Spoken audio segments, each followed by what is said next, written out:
Okay geng, aku tak tahu dah berapa banyak kali aku dapat hadiah daripada sahabat aku ni, daripada Sarawak. Nama dia Bankuro. Aku tak tahu dah berapa banyak kali. InsyaAllah lain kali aku pula kena bagi dia hadiah. Okay, so korang nak tahu apa dalam ni? Jom kita tengok. Ya! Dalam bungkusan, ada bungkusan. Oh ya, sini pula. Ya! Siap nama aku, babe. Bro Zikri. Ya! Tak nampak apa bagi mata ni. Yeet! Potong sini satu. Potong sini satu. Ya! Daripada bungkusan dia aku tahu betapa ikhlasnya dia memberi hadiah ni kepada aku. So, Bankuro ni kalau bagi hadiah bukan satu, babe. Kalau aku buka mesti ada banyak. Contoh macam ni. Okay, kita tengok ni apa ni. Satu hadiah. Dua hadiah. Yang ni apa ni? Alright, hadiah pertama geng. Hadiah pertama ni, jom kita tengok apa kat dalam dia ni. Wow. Okay. Geng.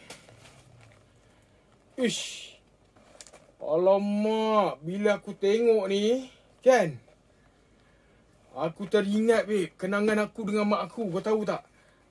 Masa tu mak aku balik daripada tempat kerja dia daripada Singapura. Dia belikan aku bidaman ni, kan? Lepas tu mak aku main dengan aku, babe. Letak guli kat perut dia, lepas tu main tembak-tembak dengan aku. Oh, jom buka.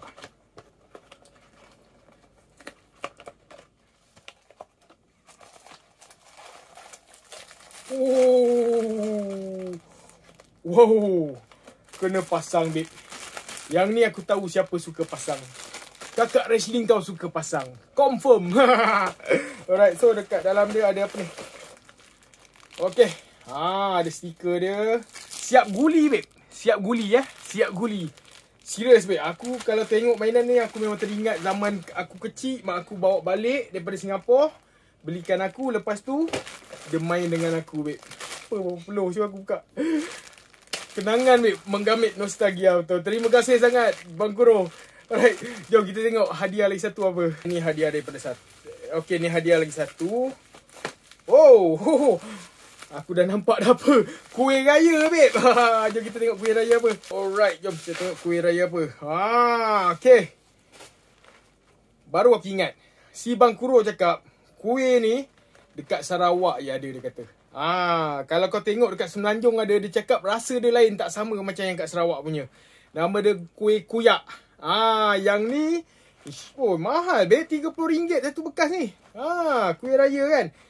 Kuih raya ni aku nak rasa, tapi aku nak buat dalam video yang lain. Okay, so Bankuro, terima kasih banyak untuk hadiah yang tak tahu dah berapa kali kau hadiahkan kepada aku. Ya Allah, terima kasih banyak. Semoga murah rezeki kau di bulan Ramadan ni yang mulia ni. Kau bersedekah lagi. Terima kasih. Terima kasih banyak untuk kuih raya ni. Nanti aku test, aku buat video. Alright. So, semua yang menonton jangan lupa like, follow and share. Saya Brock Toy. Bye-bye semua.